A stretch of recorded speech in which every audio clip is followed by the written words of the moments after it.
Assalamualaikum warahmatullahi wabarakatuh. Perkenalkan, nama saya Safa Zahra Inazilatul Falah dari kelas PKI 3C. Di sini saya akan membawakan materi tentang agresi. Nah, pertama kita akan menjelaskan tentang pengertian agresi. Pengertian agresi secara umum.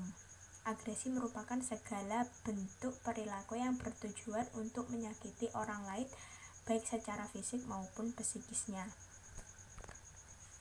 Sedangkan pendapat lainnya mengatakan bahwa agresivitas adalah tingkah laku yang bertujuan untuk menyakiti orang yang tidak ingin disakiti, baik secara fisik maupun psikologisnya.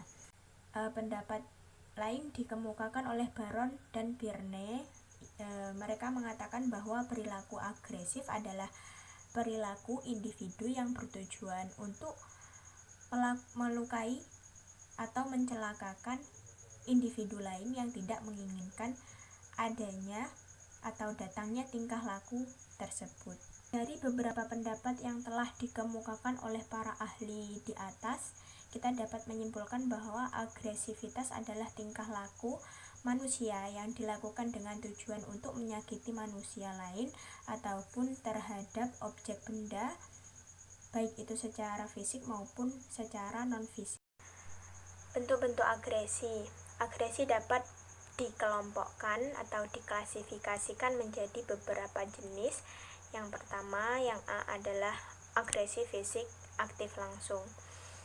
Agresi fisik aktif langsung adalah tindakan agresi fisik yang dilakukan individu atau kelompok dengan cara berhadapan secara langsung dengan individu atau kelompok lain yang menjadi targetnya dan terjadi kontak fisik secara langsung.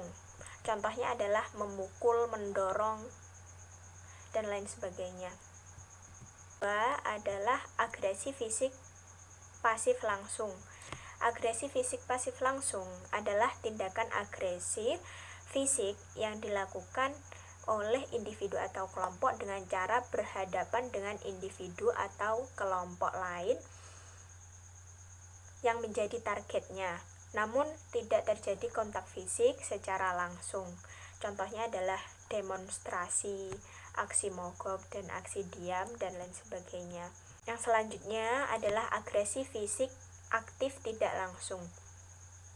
Agresi fisik tidak langsung adalah tindakan agresi fisik yang dilakukan oleh individu atau kelompok lain dengan cara tidak berhadapan secara langsung dengan individu atau kelompok lain yang menjadi targetnya.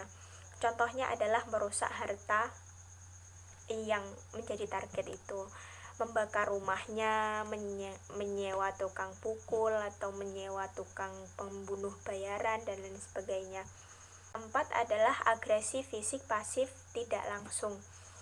Agresi fisik pasif tidak langsung adalah tindakan agresi fisik yang dilakukan oleh individu atau kelompok dengan cara tidak berhadapan dengan individu atau kelompok lain yang menjadi targetnya dan tidak terjadi kontak fisik secara langsung, seperti contohnya adalah tidak peduli, apatis. Yang selanjutnya adalah agresi verbal aktif langsung. Adalah tindakan agresi verbal yang dilakukan oleh individu atau kelompok lain dengan cara berhadapan secara langsung dengan individu atau kelompok lain. Contohnya adalah menghina, memaki, marah, dan mengumpat atau yang lainnya. Yang selanjutnya adalah agresi verbal pasif langsung. Agresi verbal pasif langsung adalah tindakan agresi verbal yang dilakukan oleh individu atau kelompok dengan cara berhadapan dengan individu lain namun tidak terjadi kontak verbal secara langsung.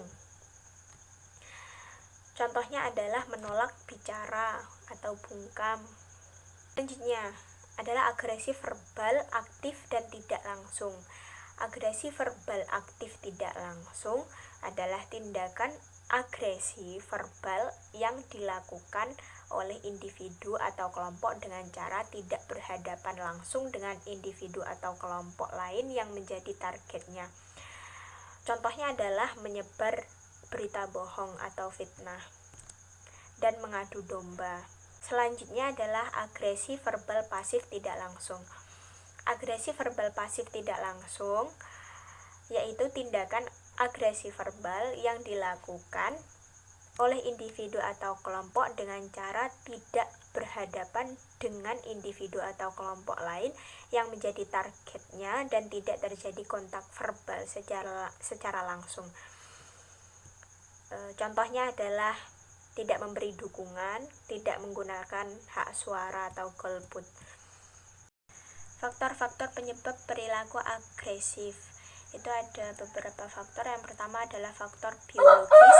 Faktor biologis itu ada 3. Yang pertama adalah faktor gen, yang kedua adalah faktor sistem otak, dan faktor kimia berdarah. Yang kedua adalah faktor belajar sosial.